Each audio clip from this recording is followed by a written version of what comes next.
நல்ல டேஸ்டியா உதியான மஷ்ரூம் புலாவ் எப்படி செய்யுதுன்னு பார்க்கலாம். குக்கர்ல 2 டேபிள் ஸ்பூன் நெய், 1 டேபிள் ஸ்பூன் எண்ணெய் சேர்த்துட்டு பட்டை, 3 லவங்கம், 2 ஏலக்காய், 2 பிரியாணி இலை, 4 முந்திரி சேர்த்து வதக்கலாம். இதுல நீளமா கட் பண்ண 2 வெங்காயம், கீரின 3 பச்சை மிளகாய் சேர்த்துட்டு 1 டேபிள் ஸ்பூன் இஞ்சி பூண்டு பேஸ்ட் சேர்த்து நல்லா வதக்கலாம். கிளீன் பண்ணி எடுத்து வச்சுக்க 200 கிராம் மஷ்ரூமை இதில் சேர்த்து ஃப்ரை பண்ணலாம். மஷ்ரூம் கொஞ்சம் தண்ணி விடும். 5 நிமிஷம் வரைக்கும் நல்லா வதக்கலாம்.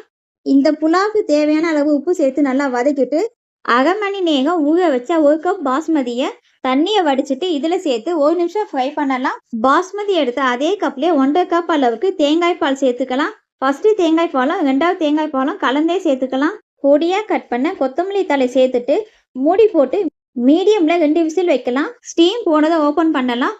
நல்ல உதியான டேஸ்டியான மஷ்ரூம் புலாவ் ரெடி.